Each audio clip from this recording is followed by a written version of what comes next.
এই ইনুর দ্বারা, এই মেননের দ্বারা, কালামানিকের দ্বারা, বিশেষ করে শিক্ষা ব্যবস্থা ধ্বংসের পেছনে এই দীপমণি এবং এই নভেলের দ্বারা যত ক্ষতি হয়েছে, এ জাতি কোনোদিনও ক্ষতি পোষাতে পারবে না। আপনি দেখেছিলেন কত নিচে নেমেছে শিক্ষা ব্যবস্থা, একেবারে নিচে নেমে গেছে এই মুসলমানের দেশ, 96% মুসলমান আমরা। অথচ ইসলাম ধর্ম পড়াচ্ছে দেখলাম একজন হিন্দু। কোথায় নেমেছেন আপনি? এরপর আপনার মায়া লাগে, টুকরা টুকরা করলেও গায়ের ঝাল মেটে না। কারণ আমারে শুধু ধ্বংস করেন, আমার পুরা প্রজন্ম ধ্বংস করে দিয়েছে। আল্লাহ দয়া করে হাত দিয়ে বাঁচিয়েছে, নয়তো আমরা ধ্বংস তো হয়ে গিয়েছিলাম। 96% মুসলমানের শেষে যদি একটা হিন্দু ইসলাম ধর্ম বই পড়ায়, তো কোথায় আছে আপনি শিক্ষা ব্যবস্থা বলেন? আজ বাংলাদেশের এই ছোট্ট বিপদে অনেকেই দেখেন মুখ খুলে সব দিতে রাজি হয়ে যাচ্ছে। কালকে একজনকে শুধু ডিম দেয়নি, শুধু ডিম দেখিয়েছে, তাইও বলছে আমার যা আছে সব নিয়ে যান, ডিম দেবেন না। বাংলার মুসলমানেরা এত কিছু শুরুই করেনি।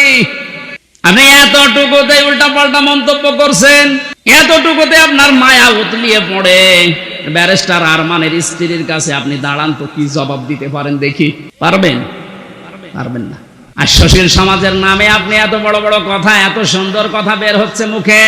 যেদিন আমার মাথায় দড়ি দিয়ে, পায়ে ডান্ডা বেড়ি লাগিয়ে, হাতের ভেতরে হ্যান্ডকাপ দিয়ে, কালো কাপড় দিয়ে চোখ বেঁধে টেনে নিয়ে যাচ্ছিল গরুর মতো, কোথায় ছিলেন আপনি সেদিন?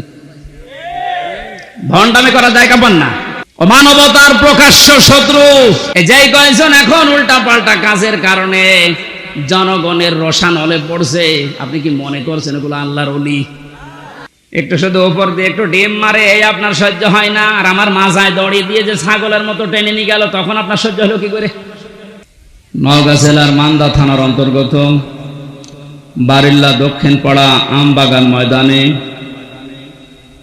যুব সমাজের উদ্যোগে ঐতিহাসিক তাফসিরুল কোরআন মাহফিলের স্বনামধন্য সভাপতি বিশিষ্ট আলেমে দ্বীন জনাব মাওলানা আব্দুল কাইয়ুম, ভারপ্রাপ্ত প্রিন্সিপাল বড় বেলালদহ ফাজিল মাদ্রাসা, সহ সভাপতির অনেকগুলো নাম দেখতে পাচ্ছি। ওয়ারাফা'না লাকা যিকরাক। আল্লাহ সবার মর্যাদা তার ইলম এবং আমল অনুযায়ী আল্লাহ যেন বাড়িয়ে দেন। বলেন বলেন। এতক্ষণ যারা আলোচনা রাখলেন, বিশেষ করে মাওলানা নুরুল আমিন, মাওলানা শহীদুল ইসলাম, এ মাহফিলের প্রধান অতিথি শাইখুল মাশায়েখ 10 নম্বর নুরুল্লাবাদ ইউনিয়নের সম্মানিত চেয়ারম্যান জনাব মোহাম্মদ জাইদুর রহমান, বিশেষ অতিথি জনাব মোহাম্মদ মোজাম্মেল হক কাজী, অফিসার ইনচার্জ মান্দা থানা নওগাঁ, জনাব নূর মোহাম্মদ মন্ডল সাবেক চেয়ারম্যান, জনাব এস.এম. রফিকুল ইসলাম সাবেক চেয়ারম্যান, মঞ্চে বসা ওলামায়ে কেরাম, সামনে বসা মুসলমান ভাইরা, পর্দার আড়ালের সম্মানিতা মা এবং বোনেরা, বিশেষ করে আমার আগে যারা কথা বললেন, মান্দা শ্রদ্ধাভাজন জেলা আমির জনাব আব্দুর রকিব, দল মত নির্বিশেষে কোরআনের এই অনুষ্ঠানে যারা আমরা ইবাদত মনে করে এসেছি, এটা ইবাদত চলছে। আর ইবাদত যেভাবে করা লাগে আমরা ওইভাবেই করব ইনশাআল্লাহ। নামাজ একটা ইবাদত নাকি? বলেন না কেন? নামাজে দাঁড়িয়ে এদিকে ওদিকে তাকানো যায়, একটু কথা বলা যায়। হ্যাঁ, নামাজের ভেতরে যদি কেউ হাসি দেয়, ওরা নামাজ থাকে? হাসি দিলেও নামাজ থাকে না। এটাও যেহেতু একটা ইবাদত, সুতরাং এদিক ওদিকে তাকানো, গল্প করা, হাসি তামাশা করা সব 1-1.5 ঘন্টার জন্য বন্ধ রাখা যাবে না। এটা যেমন তেমন ইবাদত চলছে না। আফদালুল ইবাদা, নবীজি বলেন সর্বোত্তম ইবাদত এটা তিলাওয়াতুল কোরআন। পৃথিবীতে যত নফল ইবাদত আছে সবচাইতে উত্তম আল্লাহর কাছে এইটা, যারা কোরআনের আলোচনায় থাকে। এই ছেলে, এই কথা বল কেন? এই আব্দুল কাইয়ুম ভাই, ওখানে কেন? এই স্টেজে আসেন। তিরমিজি শরীফের হাদিস, নবীজি মসজিদে নববীতে প্রবেশ করে দেখলেন ডান দিকে কিছু মানুষ বসে আছে, ওরা জিকির করছে। বাম দিকে কিছু মানুষ বসে আল্লাহর কোরআন নিয়ে আলোচনা করছে। নবীজি বললেন দুইটা দল ভালো কাজে আছে, তবে সবচাইতে উত্তম কাজে আছে তারা যারা আল্লাহর কোরআন নিয়ে ব্যস্ত আছে। আল্লাহ আমাকে এই মুহূর্তেই নির্দেশ দিয়েছেন আমি যেন কোরআনের শ্রোতা হয়ে এদের সাথে বসে আলোচনায় লিপ্ত হই। আপনি টের পেয়ে পাইলেন কি বললাম আমি? বিশ্বনবী যদি এখন জীবিত থাকতেন আর ইমানদার উপর দিয়ে যদি হেঁটে যেতেন, কোরআনের ইজ্জতে, হামজার ইজ্জতে না, কোরআনের ইজ্জতে নবীজি এখন এসে শ্রোতা হয়ে আমাদের সাথে আলোচনায় বসে যেতেন। এত বড় একটা দামি জায়গায় আপনি বসে গল্প করছেন, মানুষ চুপ করেন। কোরআনের এই অনুষ্ঠানে আমরা আসতে পেরে এটা নিয়ামত মনে করে আমরা শুকরিয়া আদায় করছি, আলহামদুলিল্লাহ। দরুদ আর সালাম পড়ছি আমাদের নবী মুহাম্মদুর রাসূলুল্লাহ সাল্লাল্লাহু আলাইহি ওয়াসাল্লামের প্রতি। যে সমস্ত বিষয়গুলো মানুষ পেলে নারাজ হয় কিন্তু আল্লাহ খুশি হয়, তার ভেতরে অন্যতম হচ্ছে কন্যা সন্তান, বৃষ্টি, মেহমান, অসুখ বিসুখ, এগুলো পেলে মানুষ নারাজ হয় স্বাভাবিকভাবে। তো আল্লাহ সবচাইতে বেশি খুশি এই চারটা জিনিসের প্রতি। কন্যা সন্তান দিয়ে মানুষকে আল্লাহ নবীদের সাথে জান্নাতে রাখতে চায়। বিশ্ব নবী জানিয়েছেন যার একটা, দুইটা, তিনটা কন্যা সন্তান হবে, ও যদি সঠিকভাবে এলেম শিক্ষা দিয়ে তার বিয়াত দিয়ে সৎ পাত্র দেখে পাত্রস্থ করতে পারে, এ পর্যন্ত দায়িত্ব শেষ। তাহলে কিয়ামত পর্যন্ত ওই মা বাবা গার্জিয়ানের সাথে আল্লাহর রহমত থাকবে। আপনি টের পেলেন নবীজির কথা কত দূর গিয়েছে? শুধু দুনিয়ায় না, কিয়ামত পর্যন্ত থাকবে। সুতরাং আজ বাংলাদেশে ইসলামপন্থীদের উত্থান দেখার পর অনেকেই, বিশেষ করে জালেমরা তো বলতোই, এখন অনেক মুনাফিক এ কথা বলা আরম্ভ করছে। মেয়েদেরকে জুজুর ভয়টা দেখাচ্ছে যে ইসলাম যদি এসে পড়ে তোমাদের কিন্তু ঘরে আটকিয়ে রাখবে। এ কথা অনেকে শুনছি না আমরা। খুশির সংবাদ দিচ্ছে, বাংলাদেশ জামাতে ইসলামীর শ্রদ্ধাভাজন আমিরে জামাত অনেক ঘোষণা দিয়েছেন, ইসলাম যদি দেশে আসে, আল্লাহ যদি খেদমতের সুযোগ করে দেয়, আমরা গ্যারান্টি দিতে পারি আজ যারা এই জুজুর ভয় দেখিয়ে মেয়েদেরকে উল্টা পুল্টা বোঝান, এই মেয়েরা তখন সবচাইতে বেশি খুশি হবে এবং কিয়ামত পর্যন্ত যত মহিলা এই বাংলাদেশে আসবে তারা মনে করবে আমরা মায়ের কোলের উপরে আছি। সেরকম গ্যারান্টি ইসলাম দিতে পারে না পারে না? পেরেছিল ইসলাম, এখনো ইসলামী আছে, কিয়ামত পর্যন্ত ও ইসলামী থাকবে। যেন আমরা যেন আবার ইসলামের ভেতরে ওলট পালট কিছু না ঢোকাই। কারণ বাংলাদেশ, ভারত, পাকিস্তান এই সমস্ত দেশে আসল ইসলামের চাইতে বানানো ইসলাম বেশি চলে। কথা বলেন না কেন? ওই সমস্ত ইসলাম বাদ দিয়ে আমরা যেটা আসল ইসলাম, ইন্নাদ-দীনা ইনদাল্লাহিল ইসলাম, আল্লাহর কাছে যেটা মনোনীত, ওইটা আমরা কায়েম করে প্রতিষ্ঠার মাধ্যমে যে বিজয় পেয়েছি এটা সর্বোচ্চ চূড়ায় পৌঁছিয়ে দিতে চাই। আল্লাহর সাহায্য এসেছে কিন্তু এখনো পর্যন্ত কাঙ্ক্ষিত বিজয় আমরা পাইনি। কথা বুঝতেছে? কাঙ্ক্ষিত বিজয় তখন হবে যখন আল্লাহর বিধান দিয়ে এই জমিনটা চলবে। এখনো পর্যন্ত একটা বিধান কায়েম হয়নি, আস্তে আস্তে হবে। আশা করছি ইসলামের হাতে আসবে এ দেশ। যে জালেমগুলো বিদায় নেওয়ার কারণে যে আফসোস করেন, তার তো আফসোস করার কথা না। কোরআনে কারীম জানিয়েছে, ওয়ালা ইয়াহসাবান্নাল্লাযীনা কাফারু আন্নামা নুমলি লাহুম লিয়াখায়রুল লিআনফুসিহিম।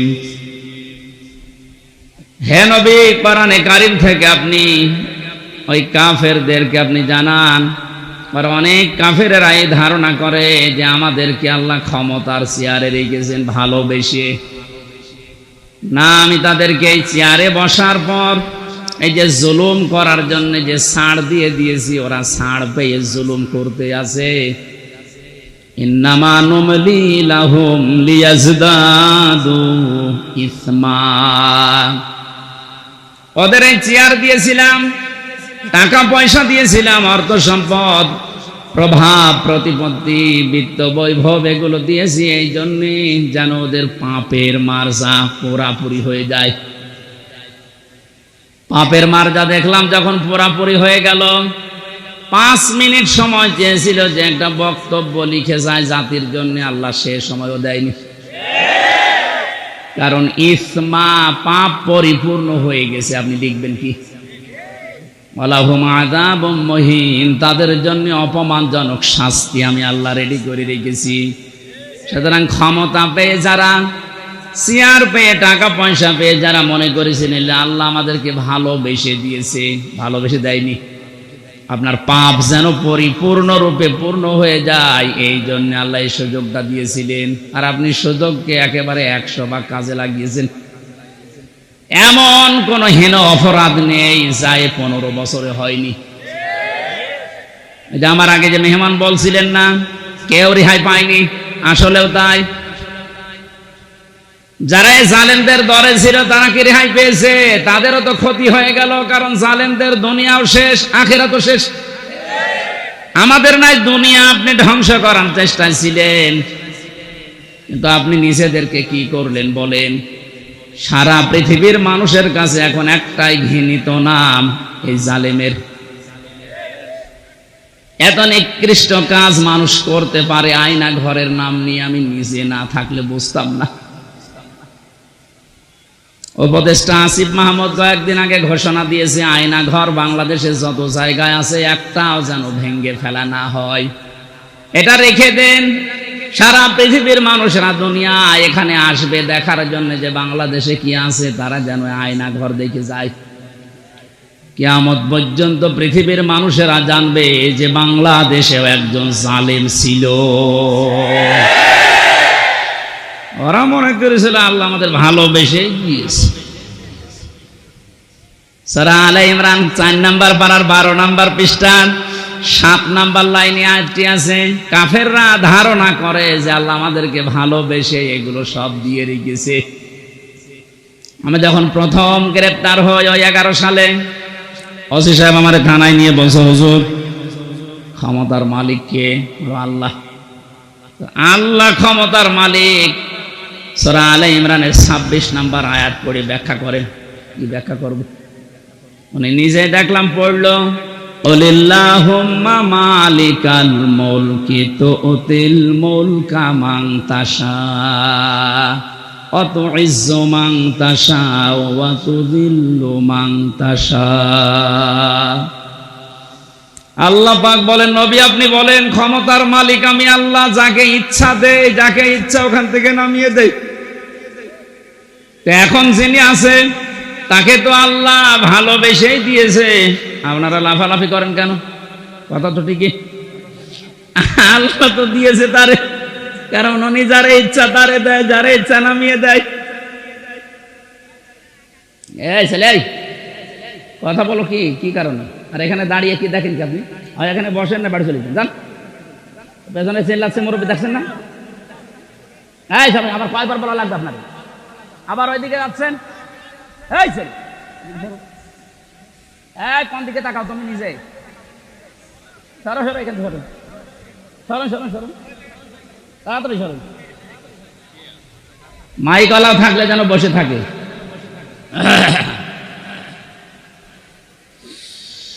আমার ভাইরা, এই জন্য কোরআনে কারীম যারা আমরা শুনতে আজ এসেছি ইবাদত মনে করি, যেভাবে ইবাদত করা লাগে আমি আবার বলছি, আল্লাহ যেন ওইভাবে আজকের 1-1.5 ঘন্টা ইবাদত হিসাবে তিনি লিখে দেন। বলেন আমিন। আজকের তেলাওয়াত কিন্তু আয়াত সূরা শূরা। শূরা শব্দের শাব্দিক অর্থ হচ্ছে সংসদ। শূরা মানে কি? এটা তো আমি বানালাম নাকি? এই শব্দ শুনলে অনেকের আবার অ্যালার্জি হয়তো, যাদের অ্যালার্জি হয়তো তারা এখন নেই। কথা বলেন না কেন? আমার তো মনে হয় কোরআনে কারীমের কথাগুলো বাংলার বিভিন্ন প্রান্তে বলতে গিয়ে যারা আলেমদের এই মাইক কেড়ে নিয়েছে ওদের নামের তালিকা করে এখন মোড়ে মোড়ে টাঙিয়ে দেওয়া দরকার। জালেমগুলো যেন কিয়ামতের আগে আর নিজের পরিচয় দিয়ে এলাকায় ঢুকতে না পারে। এখনো যদি কেউ বুঝে না বোঝার ভান করে কোন মুনাফিক আবার যদি এই কাজ শুরু করেন, আপনাকে আল্লাহ অপমান আরো বেশি করবে। কারণ আমির হামজা কথা বলছে ওর বাবার কথা সব নাকি বলেন। এই জন্য আমরা সতর্ককারী হিসাবে এসেছি। আল্লাহ আমাদেরকে নবীদের ওয়ারিস বানিয়েছেন। বিশ্ব নবী সহ যত নবী দুনিয়ায় ছিল সব নবী ছিল সতর্ককারী। আজকের আলোচনার বিষয় হচ্ছে সতর্ক। কি বললাম? আমাদের সতর্ক হওয়া লাগবে। আর এই জন্য এলাকার মানুষ মিলে এই আয়োজন দিয়েছে যেন আমরা সতর্ক হতে পারি। সূরা মানে সংসদ, 53টা আয়াত দিয়েছেন আল্লাহ, 5টা রুকু আছে। একটা মাত্র আয়াত পড়েছি, 5টা ভাগ করেছেন আল্লাহ এই আয়াতের ভেতরে। আমরা এই 5টা বিষয়ে তাফসীর যেহেতু লিখে দিয়েছেন, ওইভাবে আমরা কথা বলার চেষ্টা চালাবো ইনশাআল্লাহ। এই সমস্যা কি?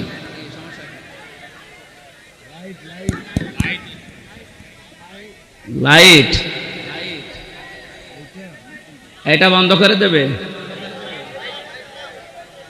কি বলে আওয়াজ বোঝা যায় না তো।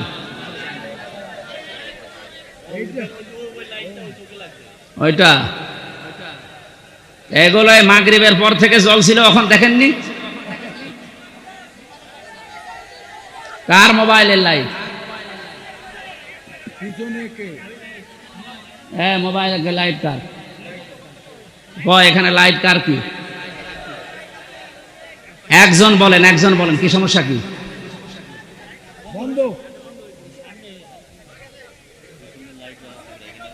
সামনের হ্যাসাং লাইট জ্বলে আছে, এই কারণে তো এতক্ষণ ছিল না জ্বলা।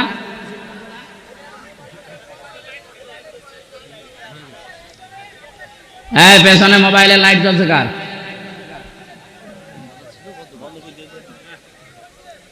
সুবহানাল্লাহ, আলহামদুলিল্লাহ, লা ইলাহা ইল্লাল্লাহ, সুবহানাল্লাহ। এ ফ্যান ঘুরছে, হ্যাঁ, এত রওশনের সাথে চাইতেও আমার রওশনের সাথে লাগিয়ে দিলে চাইতে বেশি জোরে করবে।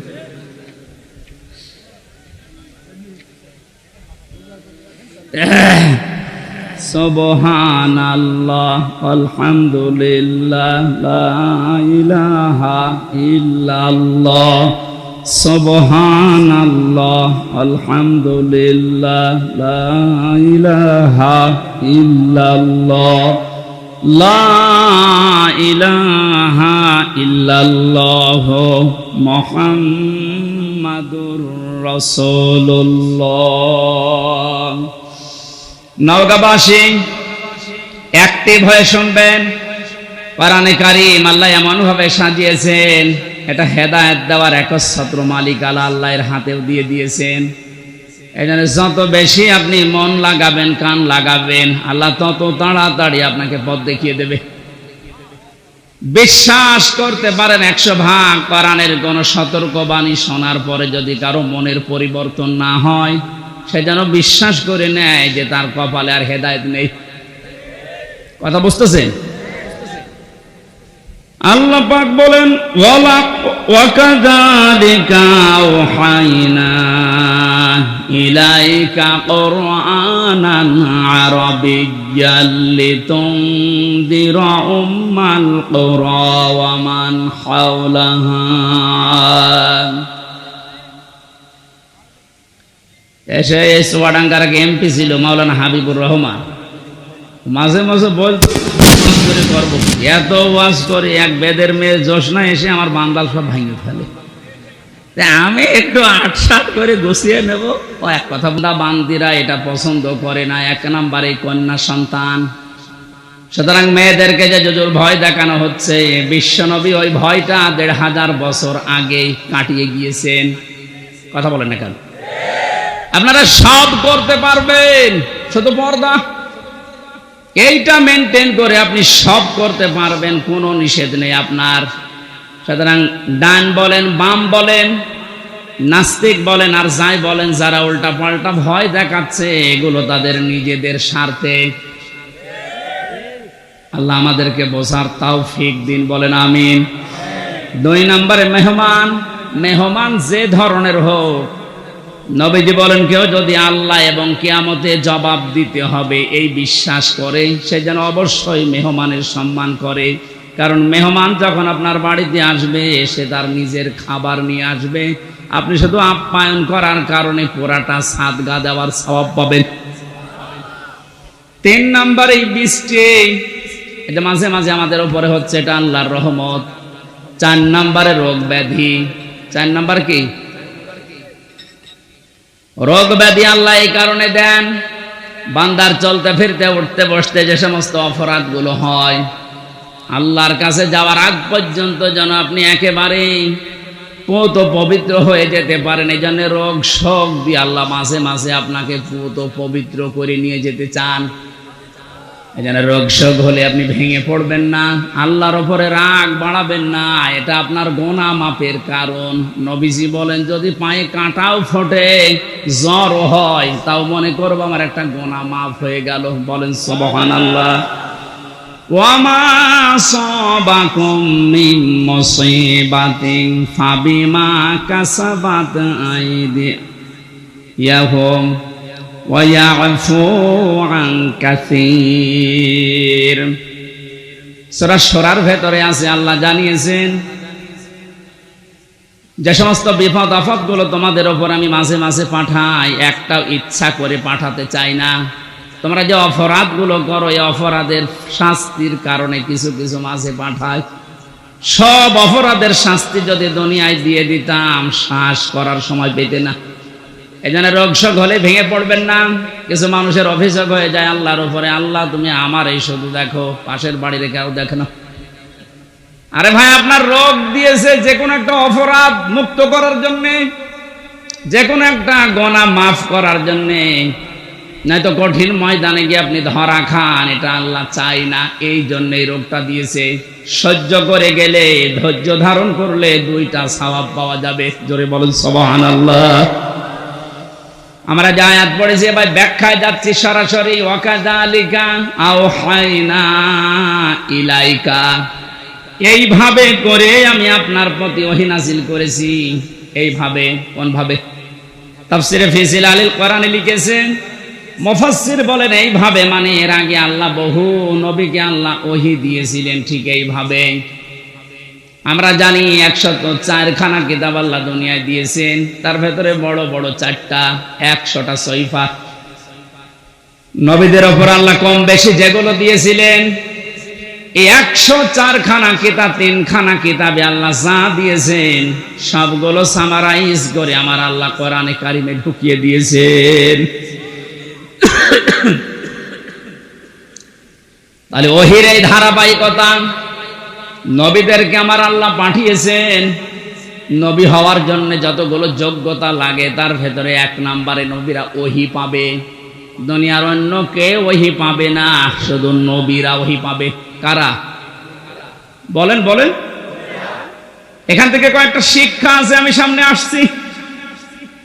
আল্লাহ পাক নবীদেরকে ওহী দিয়েছিলেন পূর্ণাঙ্গ শরীয়ত নাযিল করার জন্য। সর্বপ্রথম যে নবীকে ওহী দিয়েছিলেন হযরতে নূহ আলাইহিস সালাম, একেবারে সর্বশেষ কমপ্লিট করার জন্য কোনোদিন আর কিছু লাগবে না। যাকে তিনি ওহী দিয়েছেন তার নাম মুহাম্মাদুর রাসূলুল্লাহ। আল্লাহ পাক তাকে ওহী দিয়ে সর্বশেষ জানিয়ে দিয়েছেন, আলিয়াউমা আকমালতু লাকুম দীনাকুম। হে নবী, আজকের এই দিনই আমার যে জীবন ব্যবস্থা, দিন ইসলাম, এটা আমি পরিপূর্ণ করে দিলাম আপনাদের জন্য। আমার যত নিয়ামত ছিল সব আপনাদের জন্য আমি পরিপূর্ণ করে দিলাম। এবং শুধু ইসলামকে পরিপূর্ণ করে শেষ করে দিলাম না, ওয়ারাদিতু লাকুমুল ইসলামা দীনা। ইসলাম জীবন ব্যবস্থা, এটা আমি আল্লাহ নিজে আপনাকে দিয়ে রাজি হয়ে গেলাম। জোরে বলুন সুবহানাল্লাহ।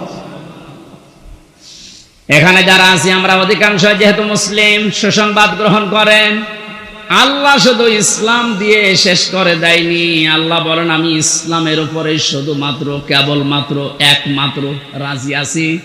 তাহলে এই আয়াত দ্বারা বোঝা যায় দুনিয়ায় প্রায় 4,500 ধর্ম এখন। কোন ধর্মের মানুষের উপরে আল্লাহ রাজি নেই। কথা বলেন এখানে, মানুষের উপরে আল্লাহ রাজি নেই।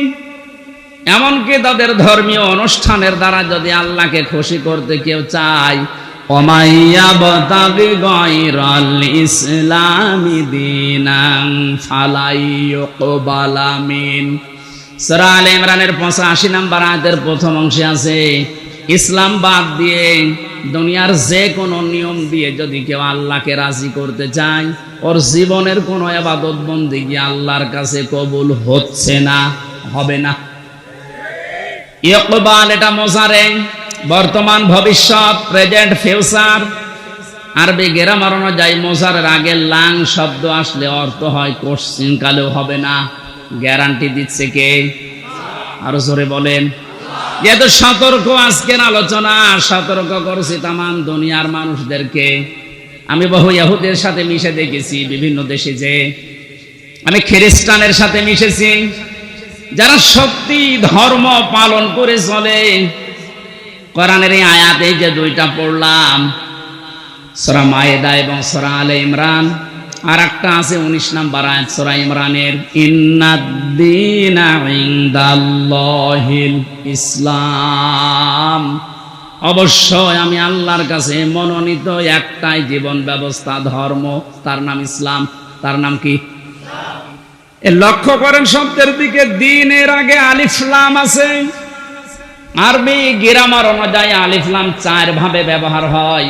এখানে যেটা আছে একেবারে নির্দিষ্ট করার জন্য যে আলিফ লামটা, রব্বুল আলামিন জানাতে চেয়েছেন পৃথিবীর মানুষেরা, অবশ্যই আমি আল্লাহর কাছে একটাই মাত্র জীবন ব্যবস্থা, ধর্ম পছন্দনীয়, গ্রহণীয়, সেটার নাম ইসলাম।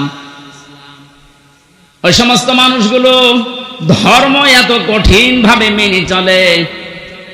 ইহুদিদের সাথে যখন আমি গাড়িতে যেতাম দেখেছি, এত খাস পর্দা করে চলে, ওদের স্ত্রীদেরকে শুধু চোখ দেখা যায়, হাত মোজা পা মোজা পর্যন্ত পরা। খ্রিস্টানের সাথেও মিশে দেখেছি যারা সত্যি ধর্ম মেনে চলে, অ্যাক্টিভ। মুসলমানদের ভেতরে যারা প্র্যাকটিসিং মুসলিম একেবারে 100%, তারা যেমন খাস পর্দা করে চলে, আমি ওই রকম পেয়েছি। কিন্তু ওদের ওই ধর্মের দ্বারা, ওদের ওই জীবন ব্যবস্থার দ্বারা আল্লাহকে রাজি করা সম্ভব না, কারণ ওগুলোর উপরে আল্লাহ রাজি নেই। যেহেতু এই পৃথিবীর সর্বশ্রেষ্ঠ এবং নির্ভুল কিতাব, সর্বশ্রেষ্ঠ সর্বশেষ নির্ভুল কোরআনে কারীম, এটা দিয়ে সতর্ক করলাম। যত জায়গায় আওয়াজ যাচ্ছে, আপনি এখনো চিন্তা ভাবনা করে দরকার হয় ফিরে আসবেন, সময় এখনো আছে। কিন্তু মৃত্যুর গড়গড়ানি শুরু হয়ে গেলে তখন কিন্তু আর তাওবাও কবুল হবে না। আশা করি সতর্কবাণীটা আপনি মানবেন। আর আমাদের জন্য সুসংবাদ, দুনিয়া আখিরাতে কিচ্ছু না পাই, ইসলাম পেয়েছি, মানতে পারি আর না পারি। কথা বলেন এখন, হয়তো 100 মানতে পারি না পারি পুরা নিয়মটা, কিন্তু ইসলাম আমি জীবন ব্যবস্থা হিসাবে পেয়েছি, এই জন্য আমি খুশি। আন আব্বাস রাদিয়াল্লাহু তাআলা আনহু قال, একটু এদিকে তাকান, মান যাকা তুমাল ঈমান মান রাদিয়া বিল্লাহি রাব্বা ওয়া বিইসলামি দীনা ওয়া বিমুহাম্মাদির রাসূলিল্লাহ সাল্লাল্লাহু আলাইহি সাল্লাম নাবিয়্যা ওয়া রাসূলা। রাহু মুসলিম। আল্লাহর নবী জানিয়েছেন পৃথিবীর প্রতিটি জিনিসের আলাদা আলাদা স্বাদ আছে। ঈমান যদি কেউ আনে আর মনে করে আমি স্বাদ পেতে চাই, ঈমানেরও স্বাদ পাওয়া যায়। ঈমানের স্বাদ আছে না নেই? ঈমানের স্বাদ যদি না থাকবে, পৃথিবীতে মানুষ ইসলামের জন্য এত কোরবানি দেবে, এত কষ্ট সহ্য করবে কোন কারণে? অবশ্যই ঈমানের স্বাদ আছে। ঈমানের স্বাদ পাওয়ার জন্য এখানে 3টা পয়েন্ট আমরা পেয়েছি। যে ব্যক্তি আল্লাহকে রব পাওয়ার পরে খুশি হয়ে গেছে, মুহাম্মদুর রাসূলুল্লাহকে একমাত্র আদর্শ পাওয়ার পরে খুশি। 3 নম্বরে দিন বা জীবন ব্যবস্থা হিসাবে ইসলামকে পেয়ে যারা খুশি, এই মানুষগুলো ঈমানের স্বাদ পেয়েছে। ইমানের স্বাদ পাবে তা না, মান যাক, এটা মাঝি অতীতের শব্দ, পাস্ট। আল্লাহ জানাতে চেয়েছেন নবীজির মাধ্যমে যে ওই মানুষগুলো ইমানের স্বাদ পেয়েই গেছে। আপনি এখন মিষ্টি খেলে স্বাদ পান, তেঁতুল খেলে আর একটা স্বাদ পান। পৃথিবীতে সর্বশ্রেষ্ঠ দামি জিনিস আমাদের কাছে ঈমান, এর স্বাদ পাওয়া যাবে না। এর স্বাদ যদি সত্যি সত্যি কেউ পেতে চায়, ইসলাম বাদ দিয়ে পৃথিবীর কোন ধর্ম সঠিক এ কথা বলাও তার জন্য জায়েজ নেই। যদি আজ অনেকে উদারতার পরিচয় দিতে গিয়ে বলছে না পৃথিবীর সব ধর্ম সঠিক, ইসলাম একটু বেশি সঠিক, এ কথা বললে আপনার ঈমান নষ্ট হয়ে যাবে। কারণ দিনের আগে আল্লাহ আলিফ লাম খেলা করার জন্য দেয়নি। আমার কথা বুঝতেছেন? আমি সেই দিন মান্দা কোন জায়গায় এসে বলেছিলাম যে অজু করলে মানুষের অজু ভেঙে যায় 7টা কারণে, নামাজে দাঁড়ালে নামাজও ভেঙে যায় 19টা কারণে, হজ করতে গিয়েছে যারা হজও ভেঙে যায়, রোজা রেখেছে যারা রোজাও ভেঙে যায় 2টা কারণে। এরকম প্রত্যেকটি ইবাদতের নষ্ট হওয়ার পেছনে কিছু না কিছু কারণ আছে। কথা বলে না কেন? সবচাইতে দামি যেটা তার নাম ঈমান। এটা না হলে আপনি জান্নাতের দরজার কাছেও যেতে পারবেন না। এই ঈমানও মানুষের ভেঙে যায়, নষ্ট হয়ে যায়। 10টা কারণ পেয়েছি কোরআন হাদিসে, 10টা কারণে মানুষের ঈমান ভেঙে যায়, নষ্ট হয়ে যায়। তার ভেতরে 9 নাম্বার কারণ এইটা যে মানুষ পৃথিবীর সব ধর্মকে সঠিক মনে করে, তার ঈমান নষ্ট হয়ে যায়। সোশ্যাল সমাজের ভেতরে উদারতার পরিচয় দিতে গিয়ে আজ অনেককে এরকম উল্টা পাল্টা বোঝাচ্ছে খ্রিস্টান আর ইহুদিদেরকে খুশি করার জন্য। আমি কথা বোঝাতে পেরেছি? এই জন্য আমাদের আফসোস, দুঃখ কোনো কিছুই নেই, কিচ্ছু না পাই। জীবন ব্যবস্থা হিসাবে আমরা পেয়েছি ইসলাম। কি পেয়েছি? আরো জোরে বলেন।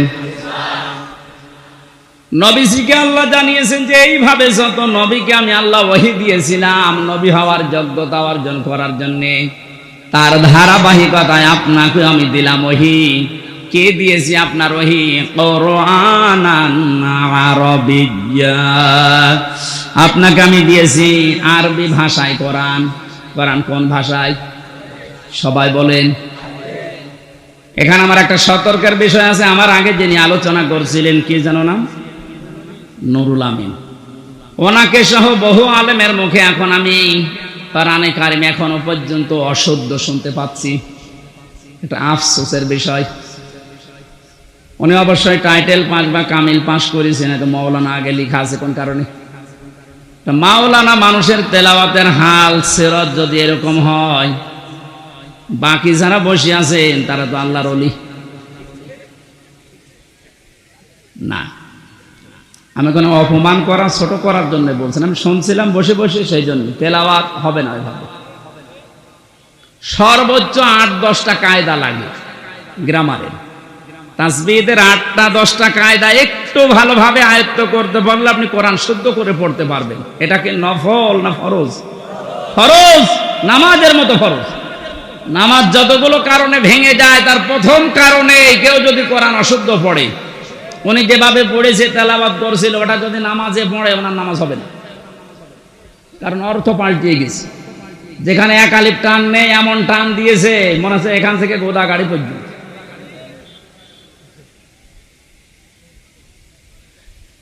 এজন্য আশা করছি কোরআনে কারিম এলাকায় যারা পড়ায়, মাদ্রাসা এবং এতিমখানা মসজিদ যেখানে আছে এই সমস্ত জায়গাগুলো আরো ওপেন করেন। এখন যেহেতু জালেমের আর কোনো আনাগোনা নেই, হ্যাঁ এরপরেও কিছু জালেম মুনাফিকের সুরত নিয়ে এখনো পর্যন্ত বিভিন্ন দৃষ্টিকে বাধা দিচ্ছে। সাফ কথা শোনেন, যারা কোরআনে কারিম পড়া, বোঝা, কোরআনে কারিমকে প্রচার করা, প্রতিষ্ঠা করায় বাধা দেয়, এরা টাটকা নির্ভেজাল কাফের, কোনো সন্দেহ নেই। এরা যদি মারা যায়, কোরআন বাধা দিয়েছে, কোরআন প্রচারে, প্রসারে, প্রতিষ্ঠায়, শিক্ষায়, এ মানুষগুলো মারা গেলে ওর জানাজার দরকার নেই, কবরে দেওয়ার দরকার নেই। আজকে যদিও আমার একজন দায়িত্বশীল বলছিল এত কড়া করে বলা ঠিক না, মানুষের অন্তরে একটু দুঃখ লাগে। তা আল্লাহ যদি এ ফোর্সে বলে, আমি এ ফোর্স থামাবো কি করি? আল্লাহ মনে হয় বলেনি, আমি মনে হয় বানালাম। সূরা বাকারার ভেতরে আছে অমান আযলামু মিম্মান মানাআ মাসাজিদাল্লাহ। সূরা বাকারার ভেতরে আল্লাহ জানিয়েছেন আমি আল্লাহর দৃষ্টিতে সব চাইতে বড় জালেম ওইটা, যেই লোকটা আমি আল্লাহর ঘর মসজিদে আমার নাম, আমার জিকির, আমার কোরআনের আলোচনা হতে বাধা দেয়, বন্ধ করে দেয়।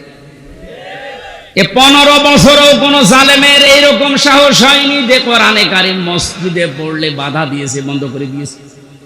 কিন্তু এখন আমি অনেক জালেমকে প্রকাশ্য দেখতে পাচ্ছি, মসজিদে কোরআনের দার্স হচ্ছে, মুসলমান নাম যে বন্ধ করে দিচ্ছে। আরে ভাই, কাজ তো কাফেরের কাজ। আপনি যে নামেই করেন না কেন, বুঝে করেন আর না বুঝে করেন, এখনই থামেন, না এটা আপনি চির বঞ্চিত হয়ে যাবেন হেদায়েত থেকে। আপনার দুনিয়াও হারাবেন জালেমদের মতো, আখিরাত তো হারিয়েই ফেলেছেন।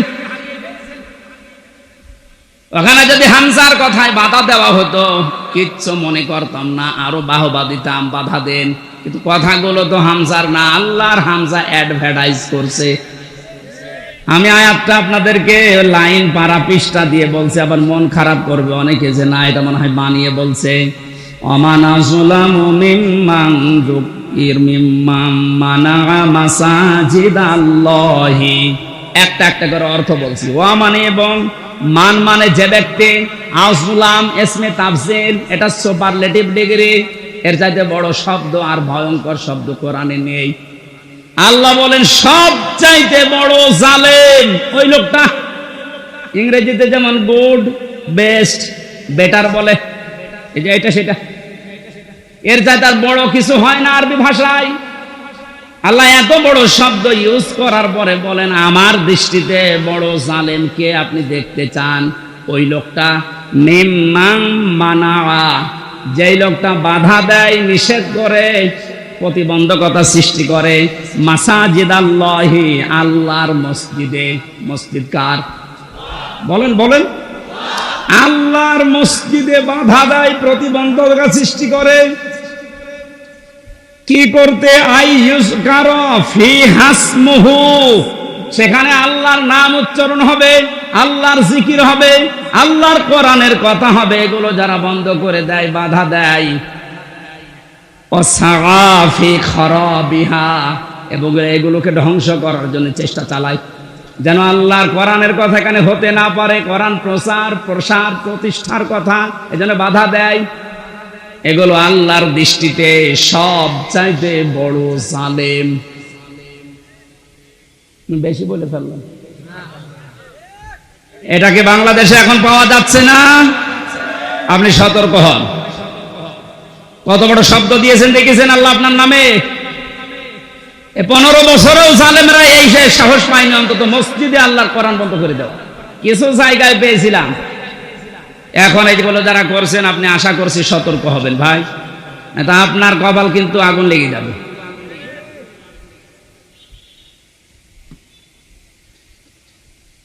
এই আয়াতের ভেতরে পেয়েছিলাম কোরআনান আরবিয়্যা, কোরআনে কারীম আপনার পথে আমি দিয়েছি ইংরেজি ভাষায়। কি বলেন না কেন? কেন আরবি ভাষায় দিলাম? পৃথিবীর যত ভাষা আছে সবচাইতে সহজ ভাষা আল্লাহর কাছে আরবি ভাষা, কিন্তু আজ এটা অনেকের কাছে কঠিন করে রেখেছি আমরা। কত বড় বড় মানুষেরা ফতোয়া দিচ্ছে যে এটা আমাদের জন্য না, এটা আলেমদের জন্য। কে বলেছে আপনাকে? নামাজ পড়া যেরকম ফরজ, মাস্ট বি কোরআনে কারীম শিক্ষা করা ওইরকম ফরজ। দল মত নির্বিশেষে, বুঝে হোক না বুঝে হোক, অন্তত আপনি নবীর দল বাদ দিয়ে অন্য দলে আছেন, থাকেন, কিন্তু কোরআন পড়া শুরু করেন। জেলখানায় বহু মানুষকে আমি উল্টা পাল্টা দেখেছি, কোরআনে কারীম 1 বছর 1.5 বছর পড়ার পরে ওই মানুষগুলোরা এত পরিবর্তন হয়েছে। এই যে আমাদের কুষ্টিয়ার কৃতি সন্তান আবরারকে যারা হত্যা করেছিল, এর 13 জনের ফাঁসি হয়েছিল। এর ভেতরে 4 জনকে মাওলানা জসিমউদ্দিন রহমানী সাহেব নিজে বসে বসে হাফেজে কোরআন বানিয়ে দিয়েছে। এই যে পুরা কোরআন শরীফ যাদের মুখস্থ হয়ে গেছে, শুধু মুখস্থ না, এরা অনেক অর্থ পর্যন্ত এখন বুঝতেছে, কারণ আরবি গ্রামার ওর ভেতরে পড়ায় আলেমদের কাছে। ওরা যে পর্যায়ে এখন আছে, এখন অনুশোচনা করে, অনুতপ্ত হয় যে আমরা জালেমদের কথা মতো ভুল করে ফেলেছি। সত্যি যদি ওরা কোনোদিন আসতে পারে বাইরে, আপনি ওদেরকে কোড়াল মেরে কোরআনের কাছ থেকেও সরাতে পারবেন না। এজন্য আহ্বান জানাচ্ছে, আপনি আরবি ভাষাটা শেখেন। ওয়ালাকাদ ইয়াসসারনাল কোরআনা লিযিকরি ফাহাল মিন মুদ্দাকির।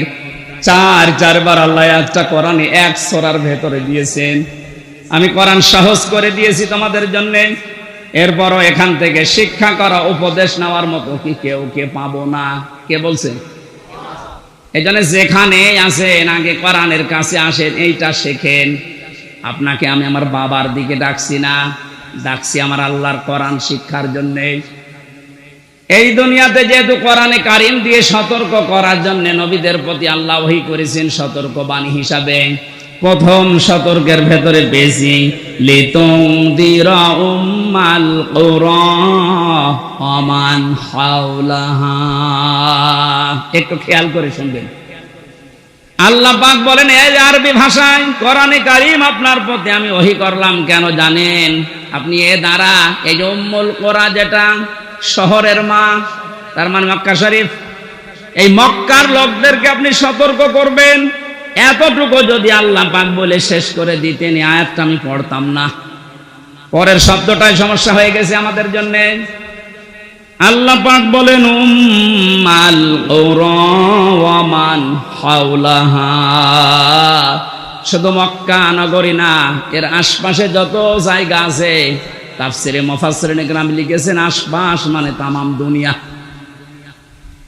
তার মানে কোরআনের সতর্কবাণী চলবে শুধু মক্কা আর মদিনায়। বলেন বলেন, আমান হাওলাহা, সারা দুনিয়ায়, সারা দুনিয়ার জন্য এই কোরআন। যেহেতু এখানে নাজিল হয়নি, তারপরও হাওলাহার ভেতরে বাংলাদেশও আছে। এই জন্য আপনাকে আমি কোরআন দিয়ে আজকে সতর্ক করব কয়েকটা, যেগুলো আমরা পাবো সামনে। কোরআনে কারীম দিয়ে সতর্ক করার পরেও যদি কোনো মানুষের, ওই যে আগে বললাম যে পরিবর্তন আসছে না, আপনি মেনে নিতে পারেন, বিশ্বাস করতে পারেন যে আল্লাহকে, আপনাকে আল্লাহ জাহান্নামেই দেবে। কারণ এর চাইতে অথেন্টিক সতর্ককারী কিতাব দুনিয়াতে আল্লাহ আর দেয়নি, কিয়ামত পর্যন্ত দেওয়ার সম্ভাবনাও। আরো জোরে বলেন। কোরআনে কারিমে আল্লাহ জানিয়েছেন, ইত্তাবিউ মা উনজিলা ইলাইকুম মির রাব্বিকুম ওয়া লা তাত্তাবিউ মিন দুনিহি আউলিয়া ক্বালিলাম মা তাযাক্কারুন। হে নবী,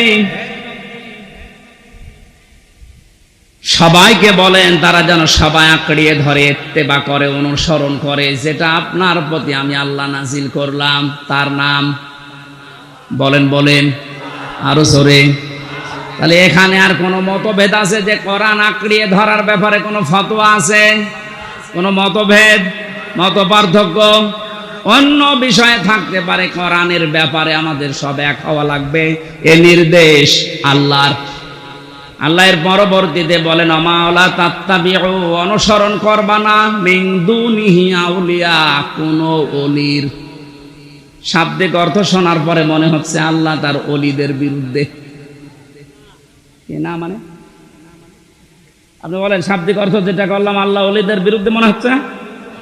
ওয়ালা তাত্তাবিউ, কে অনুসরণ করনিহি আউলিয়া, ওলির বহু বচন আউলিয়া, কোন ওলির অনুসরণ দরকার নেই। শাব্দিক অর্থ শোনার পরে কিন্তু মনে হচ্ছে যে আল্লাহ মনে হয় তার ওলিদের বিরুদ্ধে। তাফসিরে আমি যতগুলো মিলিয়েছি আয়াতের সাথে, সব মুফাসসির এভাবেই লিখেছেন। আল্লাহ পাক ভালোভাবে জানেন দুনিয়াতে এমন সময় আসবে, যে সময় আমার অনেক বান্দা বান্দি আবেগে আল্লাহর চাইতে ওদের আব্বাকে বড় মনে করবে। সে সময় আসতে এখনো দেরি আছে। কথা বলেন, এখন সে সময় পার হয়ে গেছে। আল্লাহর চাইতে আব্বাকে এত বড় মনে করেছিল, আল্লাহর ঘোষণা ওর পছন্দ হয়নি। আল্লাহর ঘোষণা ছিল কি? মিল্লাতা আবিকুম ইব্রাহিম, তোদের আছে জাতির পিতা ইব্রাহিম। এটা কোরআনের আয়াত না? এই কথা বলেন না কেন? এটা পুরা উল্টিয়ে, জাতির পিতা ইব্রাহিম আমরা মানি না, আমার পিতা ইব্রাহিম, আমার পিতা জাতির পিতা। আল্লাহ ওটা দাঁড় করাতে দিয়েছে। কথা বলেন কেন? শুধু হেলিকপ্টারে উঠতে দেরি। আমি তো দেড়টার সময় ছাদের উপরে থেকে দেখছিলাম, একজন আমারে বলছে কিছুক্ষণ পরে সেনাবাহিনী বসেছে, ঘোষণা আসবে। তারপর ওই সময় গুলি চলছিল, 14 জন আমার সামনেই মারা গেছে 5 তারিখে। দেড়টার পরেই কিছুক্ষণ পরে 2টায় উনি ভাষণ দেবে, হলো না 3টায় দেবে, হলো না 4টায় দেবে সেনাবাহিনীর প্রধান। এ পর্যন্ত আসতে আসতে আর মাত্র 1 ঘন্টা। 4টার পরে ভাষণ শুনে 5টার আগে শুনছি কুষ্টিয়ায় বাবা আর নেই। যে কয়টা বাবা যেখানে ছিল সে ছবি আকারে হোক আর পাথর দিয়ে হোক একেবারে গুড়িয়ে দিয়েছে। কোন বাবার অনুসরণ যেন না করা হয়, এই জন্য আল্লাহ কোরআনে কারিমে সতর্কবাণী দিচ্ছেন। এ সতর্ক যারা মানে নাই, কত কিছু নষ্ট করলেন বলেন। আপনার বিবেকের কাছে কি হয়েছে? এত কোটি কোটি টাকা খরচ করে আপনি এটা করলেন, স্থায়ী তো হইল না। ঘন্টা ব্যাপী সময় লাগে না, যে যেটা দিয়ে পেরেছে ভেঙেছে। অনেকে ভাঙতে না পারলে প্রসাব করেছে। আমি কাবা শরীফে যখন তাওয়াফ করছিলাম, উপরে ওঠার পরে আমার পেটে হঠাৎ ব্যথা। এক পুলিশকে জিজ্ঞাসা করলাম, ভাই এতক্ষণ তো ভালোই ছিলাম, 7 চক্কর দিলাম, কিছু হইল না, এ কোন জায়গায় আসলাম, পেটে ব্যথা করছে। পুলিশ আমারে বলছে, ইয়া হাজিউল হুজ্জা তাই না বিলাদুকা। ও হাজিবার দেশ কোথায়? যে তুমি বাংলাদেশ থেকে এসেছি। ওনার ভাষা দিয়ে আমারে বলছে, আপনি জানেন না এটা কোন জায়গা? না তো, আবু জাহেলের বাড়ি। আপনি এখনো পায়খানা না করে দাঁড়িয়ে আছেন, তাড়াতাড়ি করেন। সত্যি কথা বলছি, পায়খানা করে দেখে আমার পেটের ব্যথা ভালো হয়ে গেছে। আল্লাহ আমাকে যেন জানাতে চাচ্ছিল, হামজা ওই সময় 3.5 লাখ টাকা লাগবে 16 সালে। এত টাকা খরচ করে আসলে আরো শয়তানের মুখে পায়খানা না করে চলে যাবা, তাড়াতাড়ি করো। পেটের ব্যথা দিয়েছিল কে? কথা বলেন না কেন? এত দামি জায়গা কাবার পাশে। আমার মনে হয় কাবা শরীফ থেকে আবু জেহেলের বাড়ি কাছে, এরপরে নবীর বাড়ি, তাই না? কাবার পাশে যে জায়গা, তার দাম বেশি না কম? বেশি। মানে আপনি এখন 1 কাঠা কিনে দেখেন তো, এত দামি জায়গা। আল্লাহর কোরআনের বিরুদ্ধে যাওয়ার কারণে, কোরআনের বিরুদ্ধে অবস্থান নেওয়ার কারণে ওর বাড়ি যদি পায়খানা হতে পারে, এদেশে যারা জালেম, কোরআনের বিরুদ্ধে যারা অবস্থান নিয়ে আল্লাহর বর্ণিত ইব্রাহিম বাদ দিয়ে অন্য কাউকে যারা বসাতে চেয়েছিল, আমার তো মনে হয় ওই বাড়ি ঘরগুলো এখন বিশ্ব আন্তর্জাতিক টয়লেট বানানো দরকার। মানুষ যেন ওখানে যে পেটে ব্যথা উঠলে কাম সারতে পারে। কারণ এই জায়গাগুলো অভিশপ্ত, জালেমরা যেখানে থাকে এই জায়গাটা হয়ে যায় অভিশপ্ত। আমরা মিনা থেকে মুজদালিফায় যাওয়ার আগে দেখেছি বারবার যারা পেছনে থাকে বলে এখান থেকে দৌড়ান কেন? কারণ এটা জায়গাটা গজবের জায়গা। গজবের কিছু জায়গা আছে যেখানে জালেমেরা বসবাস করে, জায়গাটাই আল্লাহ গজবের জায়গা বানিয়ে দেয়। আর আমার তো মনে হচ্ছে এই দেশটায় যারা জুলুম করেছে 1734 জন মানুষ ছিল মেন দায়িত্বে, এদের অধিকাংশ বসবাসের জায়গাগুলো এখন গজবের জায়গা। আজ অনেক জালেম এখন মাঝে মাঝে কল দেয় যে হুজুর আপনি যা বলেন এর জন্য তো আমারও ভয় লাগে, আতঙ্ক লাগে, আপনি আমার নাম বলে দেন কেন? আমি তো সেরকম কিছু করি নাই। কিচ্ছু করেন নাই। আপনি নিজেই বলতেন যে হুজুর আপনার দোষ নেই, আমি জানি। তে জানেন আপনি, আপনাকে একটু যদি সাহায্য করতেন, উপরে যে কয়টা স্যার আছে আপনার যদি বলতেন যে কিচ্ছু জানেন এ বিষয়ে, আমার তো দায়িত্ব দিয়েছেন রিমান্ডের, কিছু পাইনি, কি করব, একটু নরমাল করে দেই, তাহলে আমার 3 বছর থাকা লাগে না। আপনি উপরে উপরে বলতেন আর ভেতরে যে এমন এমন কথা লাগাতেন, ওরা নিজেরা আপনারে বলতো পিটান হুজুরে পিটান। আমি নাম আর নেই না, নামও নিচ্ছি না, কিন্তু আপনি যা করেছেন বিবেকের কাছে আপনি জিজ্ঞাসা করেন, আপনি ঘুমাতে পারবেন না। কোরআনে কারীম দিয়ে সতর্ক করা দরকার, শুধু মক্কা মদিনা না, তামাম পৃথিবী। এজন্য আলেম যারা দাবি করে, নবীর ওয়ারিস যারা, এই দাবিদার মানুষগুলোর উচিত পেছনের দিকে না তাকিয়ে কোরআন দিয়ে তামাম দুনিয়া চষে বেড়ানো। আল্লাহ এই দায়িত্ব এখন আলেমদেরকে, এই ছোট্ট গোলাম হামজাকেও দিয়েছে। আমি যেন ইখলাসের সাথে পরিপূর্ণভাবে পালন করার চেষ্টা করতে পারি, বলেন আমিন। আল্লাহ রাব্বুল আলামিন এর পরে জানিয়েছেন, ওয়াতুনদিরা ইয়াউমাল জামঈ লা রাইবা ফীহি ফারিকুন ফিল জান্নাতি ওয়া ফারিকুন ফিস সাঈর। এখানে দুইটা তথ্য আছে। এতদিন একটা ভ্রান্ত ধারণায় ছিলেন, আশা করছি ওটা মিটবে, বিশেষ করে আলেমরা। আপনারা আছেন তো?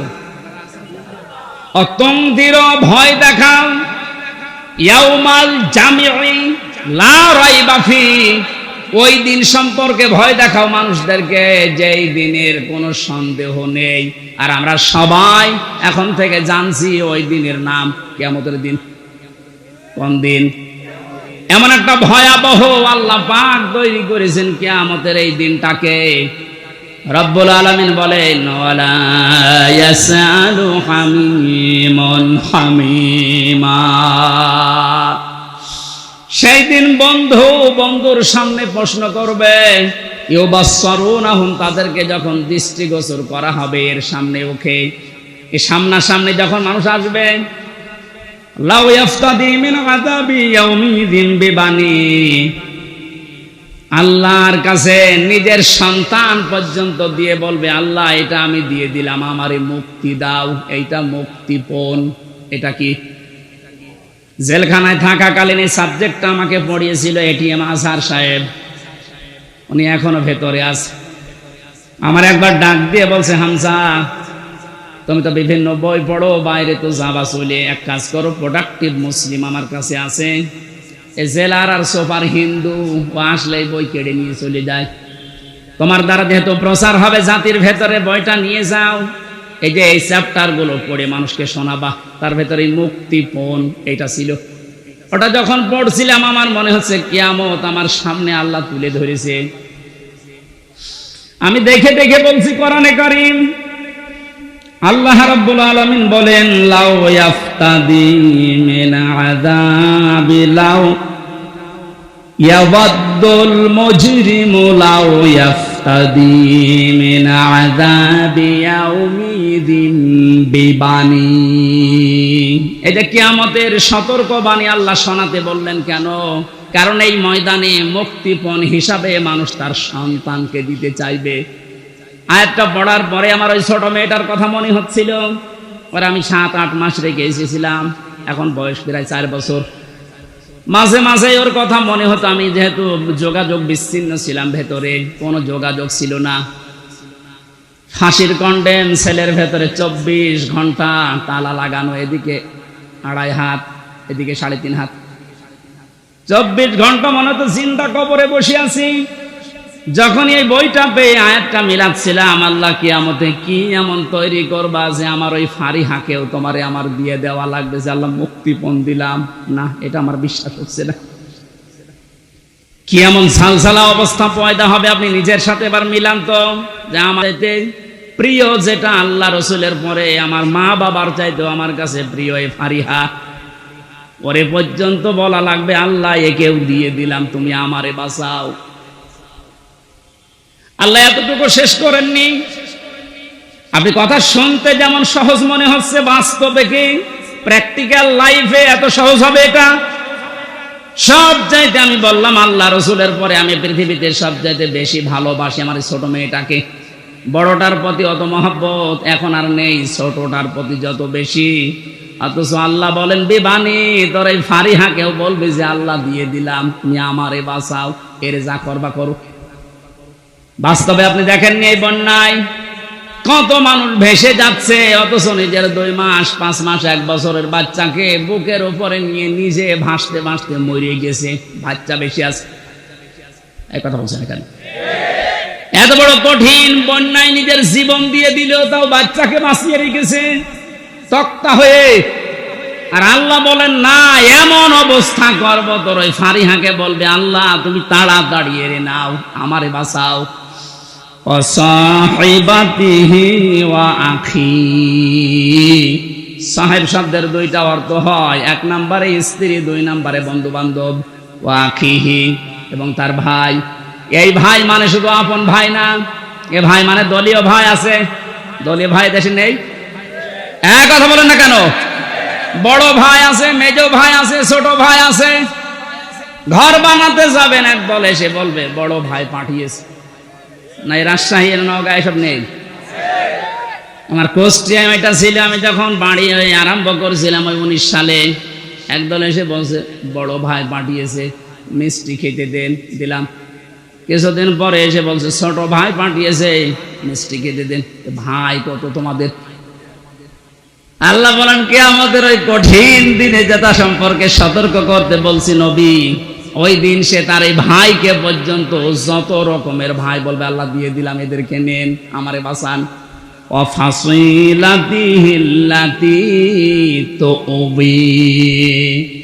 তার নিজের জ্ঞাতি গোষ্ঠী, দলীয় লোক সব দিতে চাইবে। আজ বাংলাদেশের এই ছোট্ট বিপদে অনেকে দেখেন মুখ খুলে সব দিতে রাজি হয়ে যাচ্ছে। কালকে একজনকে শুধু ডিম দেয়নি, শুধু ডিম দেখিয়েছে, তাইও বলছে আমার যা আছে সব নিয়ে যান, ডিম দেবেন না।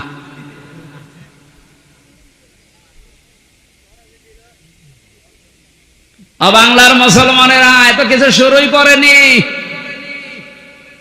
আপনি এতটুকুতে উল্টা পাল্টা মন্তব্য করছেন, এতটুকুতে আপনার মায়া উতলিয়ে পড়ে। ব্যারিস্টার আরমানের স্ত্রীর কাছে আপনি দাঁড়ান তো, কি জবাব দিতে পারেন দেখি? পারবেন? পারবেন না। আর সুশীল সমাজের নামে আপনি এত বড় বড় কথা, এত সুন্দর কথা বের হচ্ছে মুখে। যেদিন আমার মাথায় দড়ি দিয়ে, পায়ে ডান্ডা বেড়ি লাগিয়ে, হাতের ভেতরে হ্যান্ডকাপ দিয়ে, কালো কাপড় দিয়ে চোখ বেঁধে টেনে নিয়ে যাচ্ছিল গরুর মতো, কোথায় ছিলেন আপনি সেদিন? ভণ্ডামি করা জায়গা পান না।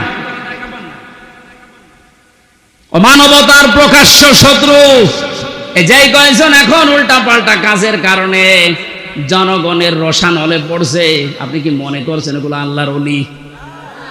এই ইনুর দ্বারা, এই মেননের দ্বারা, কালামানিকের দ্বারা, বিশেষ করে শিক্ষা ব্যবস্থা ধ্বংসের পেছনে এই দীপমণি এবং এই নভেলের দ্বারা যত ক্ষতি হয়েছে, এ জাতি কোনোদিনও ক্ষতি পোষাতে পারবে না। আপনি দেখেছিলেন কত নিচে নেমেছে শিক্ষা ব্যবস্থা, একেবারে নিচে নেমে গেছে মুসলমানের দেশ, 96% মুসলমান আমরা। অথচ ইসলাম ধর্ম পড়াচ্ছে দেখবেন একজন হিন্দু। কোথায় নেমেছেন আপনি? এরপর আপনার মায়া লাগে, টুকরা টুকরা করলেও গায়ের ঝাল মেটে না। কারণ আমারে শুধু ধ্বংস করেন, আমার পুরা প্রজন্ম ধ্বংস করে দিয়েছে। আল্লাহ দয়া করে হাত দিয়ে বাঁচিয়েছে, নয়তো আমরা ধ্বংস তো হয়ে গিয়েছিলাম। 96% মুসলমানের দেশে যদি একটা হিন্দু ইসলাম ধর্ম বই পড়ায়, তো কোথায় আছে আপনি শিক্ষা ব্যবস্থা বলেন?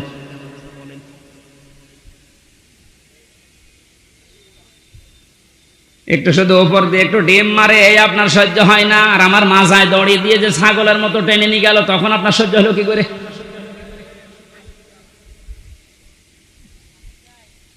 রব্বুল আলামিন বলেন, এই যে যত জ্ঞাতি গোষ্ঠী ছিল, দলের লোক ছিল, এ সব কিছুকে বলবে আল্লাহ দিয়ে দিলাম, নেন, আমারে আপনি মুক্তি দেন। আল্লাহ বলেন এতটুকুই শেষ করেনি, ওমান ফিল আরদি জামিআ, ওর দুনিয়ায় যত সম্পদ ছিল সব দিতে চাই। সুম্মা ইউনজি, এরপরও বলবে আল্লাহ তুমি আমাকে বাঁচাও, বাঁচাও, বাঁচাও। এই আওয়াজটা হবে। তাফসিরে 3 বারে আওয়াজ দেওয়ার পরে আল্লাহ বলেন কাল্লা, কখনো না। ইন্নাহা লাযা, ও নওগাঁবাসী, শুধু ওয়াজ শোনার জন্য শুনছেন, আমি বলার জন্য বলছি তা না, এটা মিলান। এতগুলো কথা বলতে বলতে আল্লাহ কেমন কঠিন ধমক দিলেন দেখেন। ও তার নিজের সন্তান, স্ত্রী, বন্ধু বান্ধব, ভাই, দলের লোক, গোষ্ঠীর লোক, দুনিয়ার সব সম্পদ দিতে রাজি আছে, যে শুধু মুক্তিপণ হিসাবে দিলাম, আমাকে মুক্তি দেন। আল্লাহ ধমক দিয়ে বলবেন কাল্লা, কখনোই না, ইন্নাহা লাযা, তোকে আমি লাজাই দেব। এখানে একটা শিক্ষা পাবেন, শুনতেছেন? শিক্ষাটা কি? ইন্নাহা লাযা, তোকে আমি লাজাই দেব। লাজা কি? জাহান্নামের একটা দরজার নাম। যে 7টা দরজা আল্লাহ বানিয়েছেন জাহান্নামের, হুতামা, হাবিয়া, জাহিম, জাহান্নাম, সাকার। এই যে লাজা, এটা একটা ভয়ঙ্কর দরজা। আল্লাহ বলেন নাজ্জাআতাল লিশ-শাওয়া, এ দরজা দিয়ে প্রবেশ করার সঙ্গে সঙ্গে মানুষের চামড়া খসে পড়ে যাবে।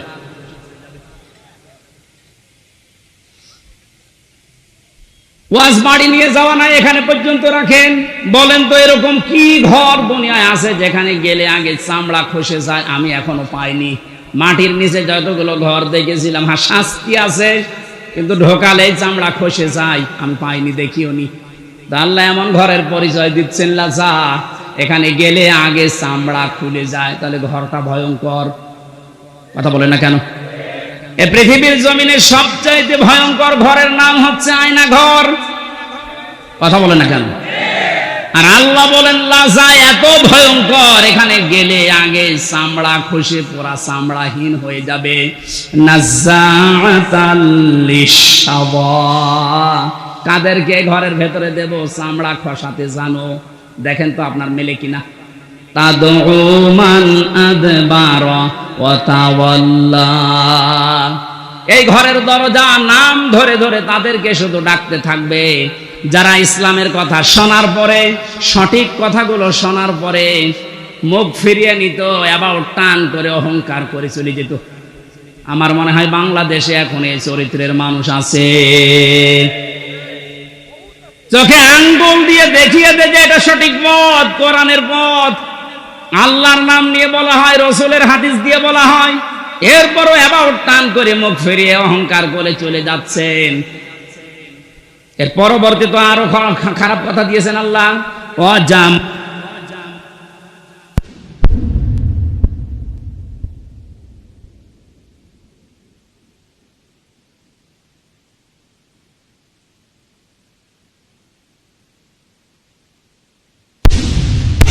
আমার তো মনে হয় কোরআনের সূরা মারিজের এই আয়াতগুলো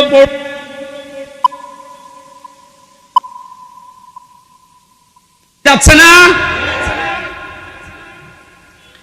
এগুলোকে 9:30 পর্যন্ত কি করেছেন? আমার আয়াত কেবল শুরু হচ্ছে আর এখন আদায় করে না। এই জন্য তো মাহফিলে আমি আসতে চাই না, আদায় করা মাহফিলে নিয়ে আসবেন না, এগুলো আগে থেকে করে নেবেন।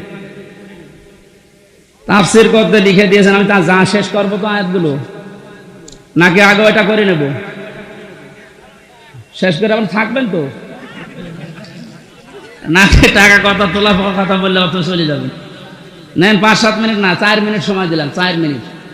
যারা যাচ্ছে যা আছে সব আগে দিয়ে দেন, এরপরে শব্দে যাবো, আবার তাড়াতাড়ি করেন। আরে হোসাইন কই গো, হোসাইন কই? কালেকশনে মাহফিল নিয়েছে, ও কালেকশন করতে পারে না? তা তো আমি জানি না, তো আমার জোর করে চাপিয়ে দিলে হবে? বান্দা খোদার দূর হয়ে যাবে বাধা সব, তোমার আমার এক মালিক আছেন আমাদের রব, আছেন আমাদের রব। হয়েছে? হ্যাঁ চলে যান, এবার চলে যান, যান যারা দিয়েছেন ওনাদের বের করে দিন। এই তাড়াতাড়ি বের হন।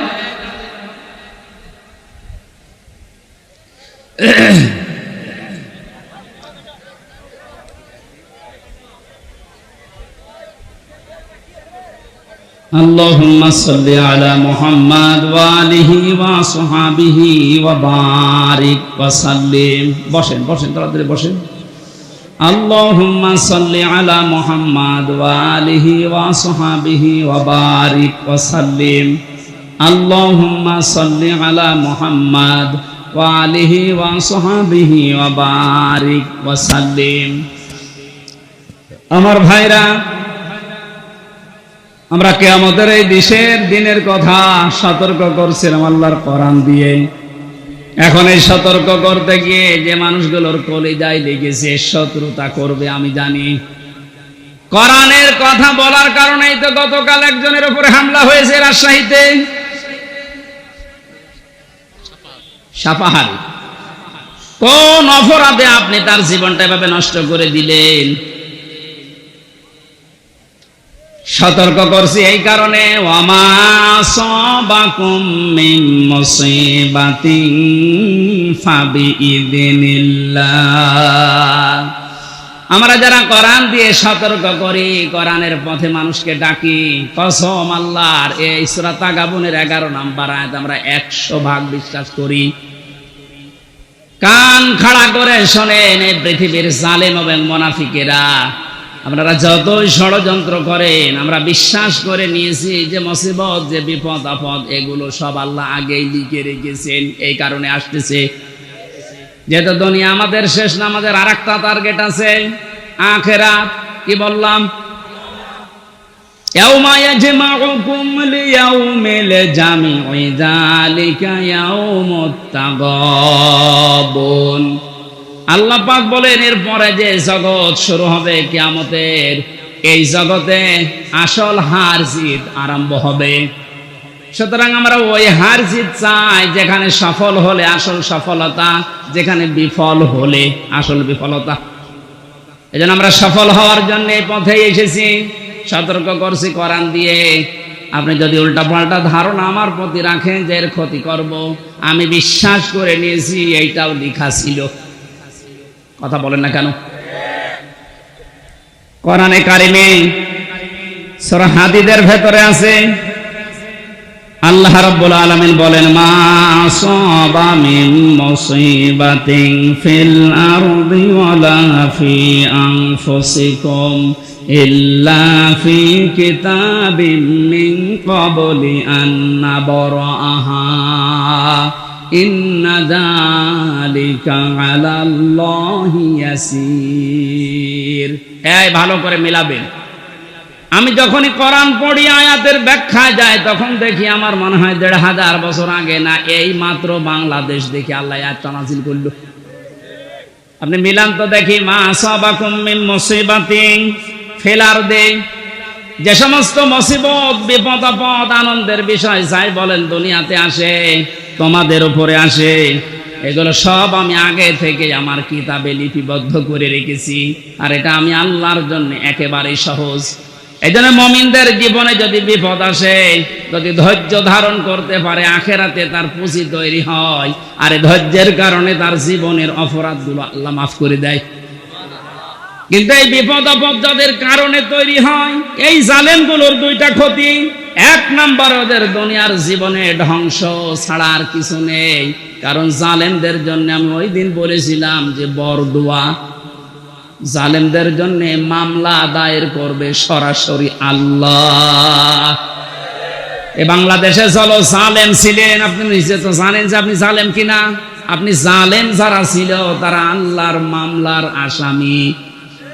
আল্লাহর মামলার আসামিদের দুনিয়া আখিরাত তো শেষই। কথা বলেন না কেন? এই জন্য আমরা যারা বিপদে পড়ি, আমাদের কোনো আফসোস নেই, জানি এগুলো কিতাবে লেখা আছে, হবে এটা। দুইটা উপকার আমাদের জন্য। আমরা যদি কোনো নিয়ামত পাই, একেবারে আনন্দে আত্মহারা হয়ে উল্টা পাল্টা কাজে আমরা জড়িয়ে পড়ি না। আজ দুনিয়াদার যারা দেখতে পেলাম, এই 5 তারিখ থেকে এই 31 তারিখ পর্যন্ত আখেরাতের টার্গেট যাদের নেই, কিতাবে যাদের বিশ্বাস নেই, এই মানুষগুলো 5 তারিখ থেকে 31 তারিখ পর্যন্ত বিজয় একটা পাওয়ার পর পরে তারা লুটপাট আরম্ভ করে দিয়েছে। তাদের পূর্বের চরিত্র আবার মনে হচ্ছে ফিরে এসেছে। কিন্তু কোরআনে কারীম জানাচ্ছে, লিকাইলা তাসাউ আলা মা ফাতাকুম ওয়ালা তাফরাহু বিমা আতাকুম আল্লাহু লা ইউহিব্বু কুল্লা মুখতালিন ফাখুর। আমি তোমাদের উপরে বিপদ দেই এই কারণে, আনন্দ দেই এই কারণে যে বেশি নিয়ামত পাওয়ার পরে আবার এরকম মনে করবা না যে যা আর দুনিয়ায় চিন্তা নেই, যা পাবো তাই খাবো না। আবার বিপদে পড়লে হায় হতাশ করবা না। বেশি আনন্দিত হওয়া যাবে না, আবার দুঃখে মন ভারাক্রান্ত করে থাকা যাবে না। মুমিন যারা তাদেরকে কোনোদিন হতাশা পেড়ে বসে না। মুমিন যারা, যাদের ভেতরে আল্লাহর পরকালের বিশ্বাস আছে, ওরা সব সময় এক। এর বাস্তবতা আপনি এখন লক্ষ্য করছেন আমিরে জামাতের কথায়, তার অ্যাক্টিভিটিস আপনি দেখতে পাচ্ছেন না। লোকটা বিপদেও যেরকম ছিল, এই আনন্দেও সেরকমই আছে। 5 থেকে 31 তারিখ পর্যন্ত এই 25 দিনের ভেতরে তার মুখে একবারও শুনেছেন যে এত অত্যাচারিত হয়েছে, এবং ঠিক ওই রকম করে আপনারা শুরু করেন বলিস একবার। আপনি তো তার মতো অত বিপদে পড়েননি। সে ছেলে আছে, শুধু ছেলে না, এরপরেও তার ছেলে জেলখানায়, তার স্ত্রী অসুস্থ, তার অনুসারী অনকম, তার সহযাত্রী সহযোদ্ধা যারা সব পালিয়ে পালিয়ে আছে, অধিকাংশ গুলো যে মানুষগুলো আছে জেলখানায়। এরপরও মানুষের ভেতরে দেখলাম কোনো টেনশন নেই, চিন্তা নেই। আল্লাহ রাব্বুল আলামিন জানিয়েছেন, হে নবী, এই মানুষগুলোকে বসেন, এক জায়গায় বসেন।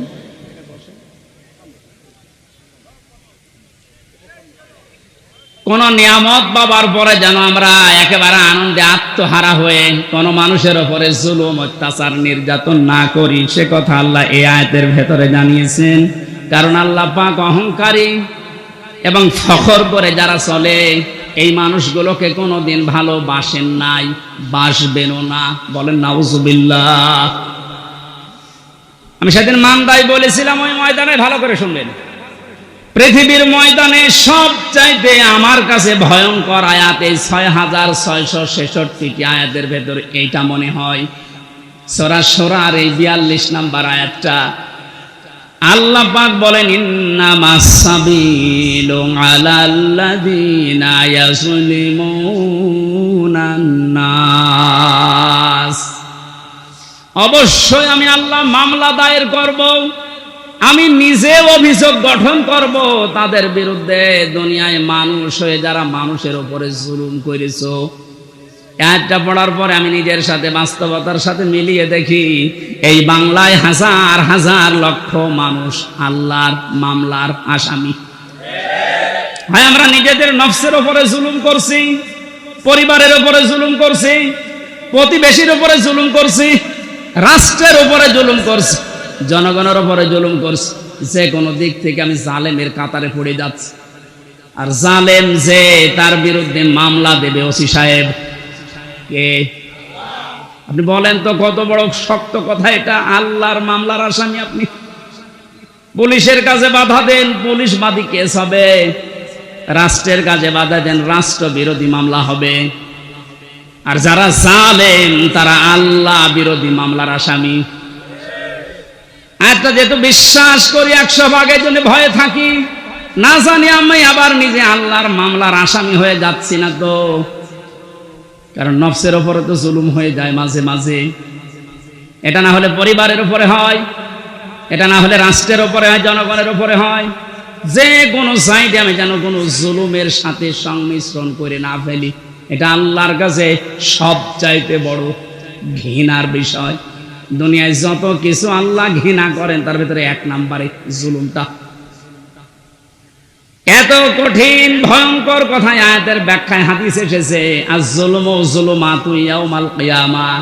কিয়ামতে জুলুম এত অন্ধকার হয়ে মানুষকে ঘিরে রাখবে, নিজের চামড়া পর্যন্ত দেখতে পাবে না। আমার তো মনে হয় আমাদের অনেকের জীবনে এরকম অবস্থা আসতেছে। এখনই আমরা সতর্ক হব, জীবন চলে যাক, আমার দ্বারা কেউ যেন জুলুমের শিকার না হয়।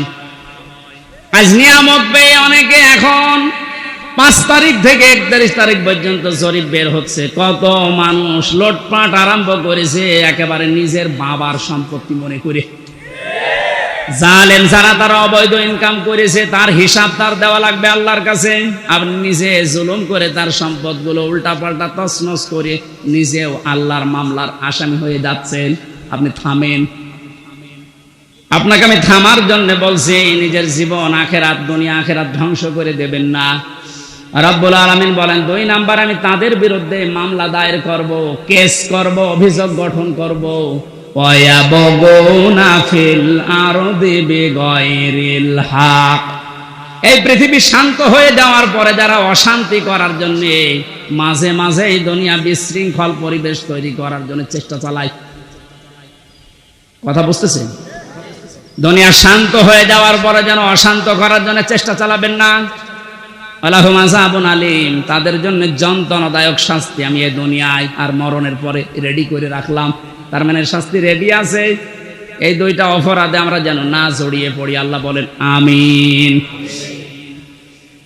কোরআনে কারিমের আয়াত দিয়ে যে সতর্ক বাণী আল্লাহ উচ্চারণ করেছিলেন যে কিয়ামতের এই দৃশ্যের কথা আপনি মানুষদেরকে শোনাবেন, যাদের ভেতরে জবাব দিতে হবে এই টেন্ডেন্সি আছে, হে নবী আপনি দেখবেন এই মানুষগুলো এমনিতেই পরিবর্তন হয়ে যাচ্ছে। আর যাদের ভেতরে বিশ্বাস নেই যে না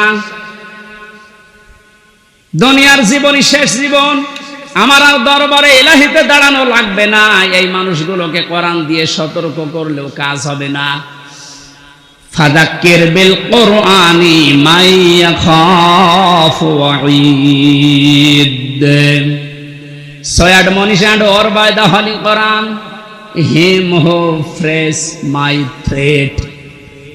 আল্লাহ বলেন নবী আপনি কোরআন দিয়ে তো এই মানুষগুলোকে সতর্ক করতে পারেন, তারা আপনার বাণী শোনার পরে সতর্ক হবে, ভীত সন্তুষ্ট হয়ে যাবে, যারা আল্লাহর ধমকের ভয় করে। কার ধমক? বলেন বলেন। পুলিশের ধমক খেলে আপনার জীবনে ভয়ে কাঁপাকাঁপি করেন। পুলিশকে যিনি বানিয়েছেন আমার আল্লাহ, উনি নিজে বলছেন আমি ধমক দেব। আল্লাহর ধমক যে কত কঠিন, কত ভয়ঙ্কর, সূরা ইয়াসিনের ভেতরে ব্যাখ্যায় আছে। আমরা আবার আল্লাহর ধমকের উপযুক্ত হয়ে যাচ্ছি না তো। আমাদের জীবন এখনই থামানো লাগবে। এমন এমন কোনো কাজে আঞ্জাম দেওয়া যাবে না যে আমরা আবার আল্লাহর মামলার আসামি হয়ে যাচ্ছি, আল্লাহর ধমকের উপযুক্ত হয়ে যাচ্ছি। আল্লাহ যেন এরকম ধমক সূচক কিছু আমাদেরকে না বলেন, এই রকম জীবন গঠন করা দরকার। বলেন আমিন। রব্বুল আলামিন জানিয়েছেন সতর্কবাণীগুলো উচ্চারণ করার পর ওই দিবস সম্পর্কে মানুষদেরকে আপনি ভয় দেখাবেন, যেই দিবসে তার মা বাবা, স্ত্রী, পুত্র, আত্মীয় স্বজন কোনো কিছু কাজে আসবে না। আর ওই দিবস সম্পর্কে কোনো সন্দেহ, সংশয় এর অবকাশও নেই। সে দিবসের নাম কিয়ামত। কোন দিবস? এই কিয়ামতে জবাব দিতে হবে। এই টেন্ডেন্সি যতদিনে জাতির ভেতরে পয়দা না হবে, পুলিশ বলেন, র্যাব বলেন, আরবি বলেন, কোন বাহিনী দিয়ে অপরাধ মুক্ত করা সম্ভব না। মক্কার ওই মানুষগুলো, ওদেরকে পরিবর্তন করার জন্য নবীজি এটা অ্যাপ্লাই করেছিলেন। যারা চুরি করত, ডাকাতি করত, নারীর ইজ্জতের জম ছিল, ওই মানুষগুলোকে যখন বোঝাতে পেরেছিলেন আর একটা কিন্তু জগৎ আছে, দাঁড়াতে হবে। হযরত ওমরের মতো এরকম ভয়ঙ্কর মানুষ, এই মানুষটার জীবন এত পরিবর্তন হয়ে গেছে, 24 ঘন্টায় তিনি আতঙ্কে থাকতেন, আল্লাহ আমি তোমার সামনে দাঁড়াতে পারবো তো? রাষ্ট্রের সর্বোচ্চ দায়িত্বে ছিলেন হযরত আবু বকর।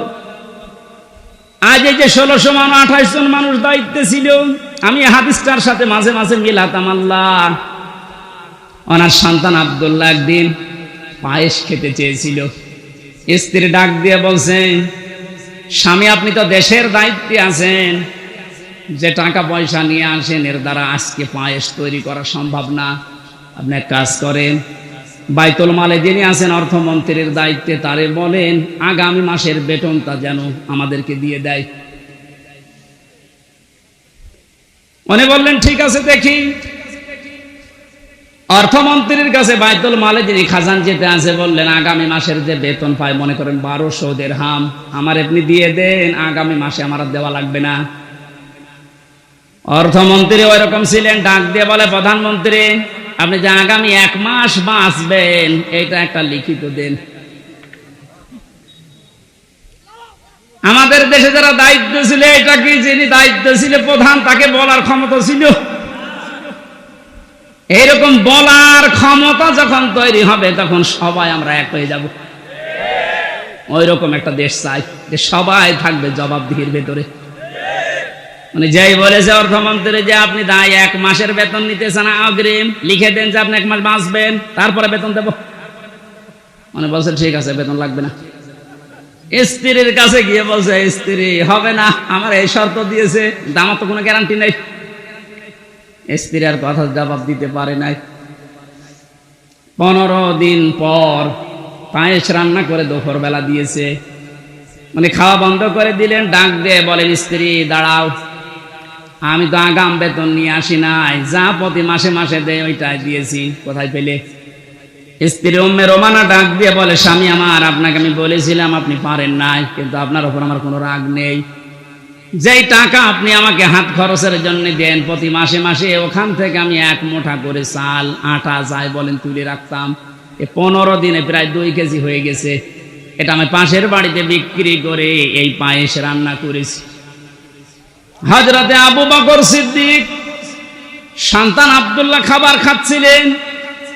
আব্দুল্লাহকে ডাক দিয়ে বললেন, তাড়াতাড়ি খেয়ে শেষ করো। ছেলেটার হাত ধরে নিয়ে গেলেন বাইতুল মালে। অর্থ মন্ত্রণালয়ের দায়িত্বে যিনি আছেন খাজানচি অর্থমন্ত্রী বললেন, ভাই আগামী মাস থেকে অন্তত 1200 টাকার জায়গায় আমার 1000 টাকা করে বেতন দেবেন। কারণ আমি যা দেখলাম 1000 টাকা হলো আমার সংসার চলে যাচ্ছে, ওই 200 টাকা থাকলে আমার জনগণের কাজ হবে।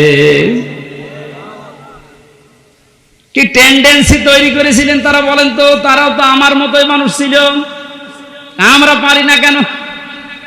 এই যে জবাব দিতে হবে আমার মালিকের সামনে দাঁড়িয়ে, এটা যতক্ষণ পর্যন্ত 100 ভাগ আপনি বিশ্বাস না করবেন, আপনার দাড়ি লম্বা হতে পারে দরবেশের মতো, আপনার জুব্বা লম্বা হতে পারে, 14 বার হজ করতে পারেন, কিন্তু আপনার জীবন পরিবর্তন হবে না। আপনার জীবনকে আপনি পরিচ্ছন্ন করতে পারবেন না। নওগাঁবাসী, আমি আমার ঈমান থেকে কথা বলছি, যতটুকু আমি মানতে পারবো বলে বিশ্বাস করি আমি ততটুকুই বলছি। আমরা যেন এই রকম চরিত্র অর্জন করতে পারি কোরআন কেন্দ্রিক, বলেন আমিন।